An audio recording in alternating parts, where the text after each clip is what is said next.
Manufacturing எக்ஸ்போர்ட்டராக ஆகிறது சிறந்ததா? அப்படி இல்லாட்டினா மெர்ச்சன்ட் எக்ஸ்போர்ட்டராக ஆகிறது பெஸ்ட்டா? ஸோ இது ரெண்டில் நம்ம எதை சூஸ் பண்ணால் நம்ம வந்து ஒரு சக்ஸஸ்ஃபுல் எக்ஸ்போர்ட்டராக ஆக முடியும் அப்படிங்கிற குழப்பம் உங்கள் எல்லாருக்குமே இருக்கும். ஸோ அதை கிளியர் பண்ணுறதுக்கு தான் நான் இப்போது இந்த வீடியோ நான் போட்டிருக்கேன். ஸோ மேனுஃபேக்சரிங் எக்ஸ்போர்ட்டர் பெஸ்ட்டா இல்லாட்டினா மெர்ச்சன்ட் எக்ஸ்போர்ட்டர் பெஸ்ட்டா?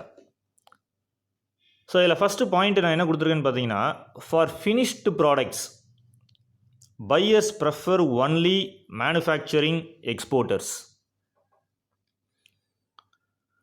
ஸோ ஒரு ஃபினிஷ்டு ப்ராடக்டாக இருந்துச்சு அப்படின்னா, ஃபார் எக்ஸாம்பிள் அதாவது ஒரு மதிப்பு கூட்டப்பட்ட ஒரு பொருள்.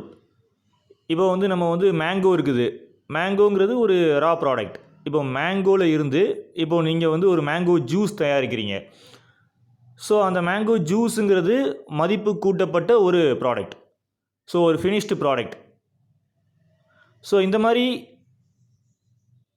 ஃபினிஷ்டு ப்ராடக்ட்ஸை வந்து நீங்கள் மேனுஃபேக்சரிங் பண்ணுறீங்க அப்படின்னா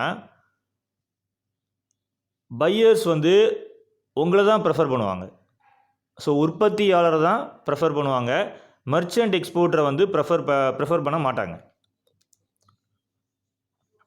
ஸோ அப்போது ஃபார் ஃபினிஷ்டு ப்ராடக்ட்ஸ் வந்து பையர்ஸ் வந்து only prefer manufacturing exporters. So அப்போது மதிப்பு கூட்டப்பட்ட ஒரு பொருள், ஒரு ப்ராடக்டை வந்து ஒருத்தங்க வந்து உற்பத்தி பண்ணுறாங்க அப்படின்னா பையர்ஸ் வந்து யாரை ப்ரெஃபர் பண்ணுவாங்க அப்படின்னா அந்த உற்பத்தியாளரை தான் ப்ரெஃபர் பண்ணுவாங்க. ஸோ அப்போது ஃபினிஷ்டு ப்ராடக்ட்ஸ் எல்லாம் வந்துட்டு நீங்கள் எக்ஸ்போர்ட் பண்ணணும் அப்படின்னு நினச்சிங்கன்னா நீங்கள் ஒரு மெர்ச்சன்ட் எக்ஸ்போர்ட்டராக இருந்து, அதாவது நீங்கள் வந்து அந்த மேங்கோ ஜூஸ் தயாரிக்கிற அந்த கம்பெனிகிட்ட இருந்து அந்த மேங்கோ ஜூஸ் ப்ராடக்டை வாங்கி நீங்கள் எக்ஸ்போர்ட் பண்ணணும் அப்படின்னு நினச்சிங்கன்னா அது வந்து அவ்வளோ ஈஸியாக உங்களால் ஆர்டர்லாம் எடுத்துட முடியாது. ஸோ மெர்ச்சன்ட் எக்ஸ்போர்ட்டர் வந்து ஈஸியாக ஆர்டர் எடுத்துடலாம் அப்படின்னு சொல்லி நிறையா ஒரு ராங் கைடன்ஸ் இருக்குது. ஸோ அதெல்லாம் தவறு. மெர்ச்சன்ட் எக்ஸ்போர்ட்டர் வந்து ஒருத்தர்கிட்ட ஃபினிஷ்டு ப்ராடக்டை வந்து வாங்கி ஒரு கம்பெனிலேருந்து வாங்கி அதை அவர் எக்ஸ்போர்ட் பண்ணணும் அப்படின்னா அது அவ்வளோ ஈஸி கிடையாது. ஆர்டர்ஸ் வந்து அவ்வளோ சுலபமாக கிடச்சிடாது. ஸோ இது நல்லா அண்டர்ஸ்டாண்ட் பண்ணிக்கோங்க. இப்போது செகண்ட் பாயிண்ட்டு பார்த்தீங்க அப்படின்னா, for raw products like vegetables, fruits and others, buyers show interest in merchant exporters. So அப்போ ஒரு ரா ப்ராடக்டாக இருந்துச்சு அப்படின்னா, அதாவது அது வந்து ஒரு வெஜிடபிளாக இருக்கலாம், இல்லாட்டினா ஃப்ரூட்டாக இருக்கலாம், ஸோ வேறு ஏதாவது ப்ராடக்டாக இருக்கலாம். அந்த மாதிரி ரா ப்ராடக்ட்ஸை வந்து பையர்ஸ் வந்து நேராக போய் ஃபார்மர்ஸ்கிட்ட போய்லாம் இது பண்ணிகிட்டு இருக்க மாட்டாங்க. ஏன்னா ஃபார்மர்ஸ் வந்து மெயினாக வந்து வெரி ஃபியூ ஃபார்மர்ஸ் தான் எக்ஸ்போர்ட் பண்ணுறாங்க. ஸோ அதனால் அந்த மாதிரி வெஜிடபிள்ஸ், ஃப்ரூட்ஸ் இதெல்லாம் எக்ஸ்போர்ட் பண்ணுறவங்களா இருந்தீங்க அப்படின்னா பையர்ஸ் வந்து மெர்ச்சன்ட் எக்ஸ்போர்ட்டரை வந்து ப்ரெஃபர் பண்ணுவாங்க. ஸோ அப்போது ஃப்ரூட்ஸு, வெஜிடபிள்ஸு இதெல்லாம் வந்து ஒரு மெர்ச்சன்ட் எக்ஸ்போர்ட்டராக நீங்கள் வந்து ஒரு ஃபார்மர்கிட்ட இருந்து வாங்கி நீங்கள் எக்ஸ்போர்ட் பண்ணலாம். ஆர்டர் கிடைக்கிறதுக்கு நிறையா சான்ஸ் இருக்குது. ஸோ தேர்ட் பாயிண்ட் என்ன கொடுத்துருக்கேன் அப்படின்னா, profits for merchant exporter will be lesser compared to a manufacturing exporter. So நீங்கள் வந்து ஒரு ஃபினிஷ்டு ப்ராடக்டை நீங்கள் வாங்கி நீங்கள் மெர்ச்சன்ட் எக்ஸ்போர்ட்டராக நீங்கள் வந்து எக்ஸ்போர்ட் பண்ண போகிறீங்க அப்படின்னா உங்களுடைய லாபம் வந்து கம்மியாக தான் கிடைக்கும் உங்களுக்கு ஒரு உற்பத்தியாளரை கம்பேர் பண்ணும்போது. ஏன்னா நீங்கள் வந்து மெர்ச்சன்ட் எக்ஸ்போர்ட்டராக அந்த மேனுஃபேக்சரர்கிட்ட வந்து பொருளை வாங்குறீங்க. ஸோ அவர் உங்களுக்கு ஒரு காஸ்ட் வந்து சொல்லுவார். நீங்கள் வந்து அதுக்கு மேலே ஒரு ப்ராஃபிட் மார்ஜின் ஒரு காஸ்ட்டு வச்சு அதை வந்துட்டு உங்கள் பையர்கிட்ட வந்து இன்ஃபார்ம் பண்ணுவீங்க. ஸோ அதனால் என்ன ஆகும் அப்படின்னா உங்களுடைய ப்ராஃபிட் மார்ஜின் வந்து கட்டாயமாக வந்து நீங்கள் வந்து கம்மியாக தான் வைக்க வேண்டியதாக இருக்கும். ஸோ ஒரு மெர்ச்சன்ட் எக்ஸ்போர்ட்டராக இருந்தீங்க அப்படின்னா ப்ராஃபிட்ஸ் வந்து ஒரு மேனுஃபேக்சரிங் எக்ஸ்போர்ட்டருக்கு கிடைக்கிற ப்ராஃபிட் வந்து கிடைக்காது. ஸோ அதுக்கடுத்த பாயிண்ட் பார்த்தீங்க அப்படின்னா, if buyers know details about manufacturer then merchant exporter won't get subsequent orders.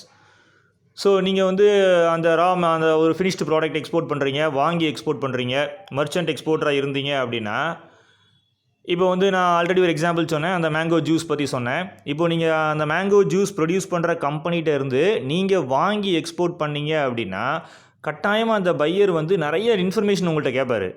என்ன இன்ஃபர்மேஷன் கேட்பார்னா, நீங்கள் வந்து மெர்ச்சன்ட்டான்னு கேட்பார், இல்லை மேனுஃபேக்சரரான்னு கேட்பார். அதுக்கப்புறம் இந்த ப்ராடக்டோடைய FSSAI லைசன்ஸ் வேணும்னு கேட்பாரு. அதுக்கப்புறம் வேறு அதர் லைசன்ஸ் கேட்பாரு. சில பேர் என்னென்னா மேனுஃபேக்சரர் யாருன்னு சொல்லுங்கள் அப்படிம்பாங்க. ஸோ இந்த மாதிரிலாம் ஒரு இஷ்யூஸ் இருக்குது. ஸோ அதனால் வந்து மேனுஃபேக்சரருடைய இன்ஃபர்மேஷன் நம்ம கொடுத்துட்டோம் அப்படின்னா அடுத்த ஆர்டர் வந்து நமக்கு வராது, கட்டாயமாக அந்த மேனுஃபேக்சரருக்கு தான் போகுது. ஸோ அதனால் அதை நான் என்ன போட்டிருக்கேன் அப்படின்னா, if buyer know detail about manufacturer then merchant exporters won't get subsequent orders. So again and again வந்து ஆர்டர் கிடைக்காம போகலாம். ஸோ என்னை பொறுத்த வரைக்கும் ஃபைனலாக இந்த ஒரு 4 பாயிண்ட்ஸ் உங்களுக்கு ஷேர் பண்ணியிருக்கேன் உங்களோட. ஸோ அக்கார்டிங் டு மீ என்னுடைய எக்ஸ்பீரியன்ஸில் நான் பார்த்தது என்ன அப்படின்னா, யார் சிறந்தவர் மெர்ச்சன்ட் எக்ஸ்போர்ட்டரா இல்லாட்டினா மேனுஃபேக்சரிங் எக்ஸ்போர்ட்டரா அப்படின்னு பார்த்தோன்னா, நீங்கள் வந்து ஒரு மதிப்பு கூட்டப்பட்ட ஒரு பொருளாக இருந்துச்சு அப்படின்னா அது நீங்கள் உற்பத்தி பண்ணுறவராக இருந்தீங்கன்னா உங்களுக்கு வந்துட்டு நல்ல லாபம் கிடைக்கும். ஸோ நீங்கள் வந்து ஒரு மேனுஃபேக்சரிங் எக்ஸ்போர்ட்டராக இருந்தீங்க அப்படின்னா நீங்கள் வந்து ஒரு ப்ராடக்டை ஒரு மேங்கோவை எடுத்து அந்த மேங்கோவிலேருந்து ஒரு ஜூஸை தயாரிக்கிறீங்க, இல்லாட்டினா வந்து ஒரு அந்த அலோவேராவில் இருந்து அலோவேரா பவுடர் தயாரிக்கிறீங்க, இல்லைனா அலோவேரா ஜூஸ் ரெடி பண்ணுறீங்க. இந்த மாதிரி நீங்கள் ஒரு மதிப்பு கூட்டப்பட்ட ஒரு பொருளை வந்து நீங்கள் ஓனாக உற்பத்தி பண்ணுறீங்க, மேனுஃபேக்சராக இருந்தீங்க அப்படின்னா உங்களுக்கு வந்து நல்ல ஆர்டர்ஸும் கிடைக்க சான்ஸ் இருக்குது, நல்ல ஒரு ப்ராஃபிட்ஸும் கிடைக்க சான்ஸ் இருக்குது. இது ஒரு மெர்ச்சன்ட் எக்ஸ்போர்ட்டர் வந்து இந்த அலோவேரா ஜூஸை நான் வாங்கி நான் எக்ஸ்போர்ட் பண்ண போகிறேன் அப்படின்னு நீங்கள் ட்ரை பண்ணிங்கன்னா கட்டாயமாக வந்து ஆர்டர் கிடைக்கிறதெல்லாம் ஈஸி கிடையாது. அதே மாதிரி இது நிறைய கேஸில் ஃபெயிலியரில் தான் போய் முடியும். ஏன்னா பையர் வந்து யாரை ப்ரெஃபர் பண்ணுவாங்க அப்படின்னா, இந்த மாதிரி ஃபினிஷ்டு ப்ராடக்ட்டுக்கு யாரை ப்ரெஃபர் பண்ணுவாங்கன்னா மேனுஃபேக்சரரை மட்டும்தான் ப்ரெஃபர் பண்ணுவாங்க. மெர்ச்சன்ட் எக்ஸ்போர்ட்டரை அவங்க ப்ரெஃபர் பண்ண மாட்டாங்க. ஏன்னா அவங்களுக்கு வந்து பையருக்கு என்ன தேவை அப்படின்னா நல்ல ரேட்டில் நல்ல குறைஞ்ச விலையில் கிடைக்கணும். ஸோ அது யார்கிட்ட கிடைக்கும்? உற்பத்தியாளர்கிட்ட தான் கிடைக்கும், மேனுஃபேக்சரர்கிட்ட தான் கிடைக்கும். மெர்ச்சண்ட்டை போனால் அவருக்கு வந்து ஒரு நல்ல ஒரு ரேட்டில் கிடைக்காது. ஸோ அதனாலேயே நீங்கள் மேனுஃபேக்சரராக இருந்தால் மட்டும்தான் இந்த மாதிரி மதிப்பு கூட்டப்பட்ட பொருள்லாம் நீங்கள் வந்துட்டு எக்ஸ்போர்ட் பண்ணுறதுக்கு ட்ரை பண்ணணும். மெர்ச்சண்ட்டாக இருந்தீங்க அப்படின்னா அதை ட்ரை பண்ணுறது வந்துட்டு என்னையை பொறுத்தளவுக்கு அதை ட்ரை பண்ணுறது வந்து வேஸ்ட்டு தான். ஏன்னா வந்துட்டு ஆர்டரும் கிடைக்கிறது கஷ்டம். At the same time buyer வந்து அடிக்கடி உங்கள்கிட்ட என்ன கேட்பாருன்னா மேனுஃபேக்சரர் யாருன்னு கேட்பாங்க. அதே மாதிரி அவங்க எப்படியோ மேனுஃபேக்சரரை கண்டுபிடிச்சிட்டாங்க அப்படின்னா உங்களுக்கு அடுத்த ஆர்டர்ஸ் கிடைக்காம போயிடும். ஸோ உங்களுடைய எஃபர்ட்ஸ் எல்லாம் வேஸ்ட்டாக போயிடும். ஸோ அதனால் மெர்ச்சன்ட் எக்ஸ்போர்ட்டராக இருந்தீங்கன்னா பெட்டர் வந்து நீங்கள் வந்து இந்த மாதிரி மதிப்பு கூட்டப்பட்ட பொருட்கள்லாம் நீங்கள் மேனுஃபேக்சரர்கிட்ட வாங்கி எக்ஸ்போர்ட் பண்ணாமல் எந்த மாதிரி ப்ராடக்ட்ஸில் நீங்கள் வந்து எக்ஸ்போர்ட் பண்ண ட்ரை பண்ணலான்னா ரா ப்ராடக்ட்டை நீங்கள் வந்து எக்ஸ்போர்ட் பண்ண ட்ரை பண்ணலாம். அது என்ன ரா ப்ராடக்ட் அப்படின்னா நான் ஆல்ரெடி சொல்லிட்டேன். அது வந்து ஒரு வெஜிடபிளாக இருக்கலாம், இல்லாட்டினா ஒரு ஃப்ரூட்டாக இருக்கலாம், இல்லாட்டினா வேறு ஏதாச்சும் ஒரு ரா ப்ராடக்ட்ஸாகவும் இருக்கலாம். ஸோ ஒரு மேனுஃபேக்சரிங் எக்ஸ்போர்ட்டர்னால் நீங்கள் மதிப்பு கூட்டப்பட்ட பொருளை வந்துட்டு நீங்களே உருவாக்குனீங்க அப்படின்னா உங்களுக்கு நல்ல லாபம் கிடைக்கும், நீங்கள் நல்லா எக்ஸ்போர்ட் பண்ணலாம்.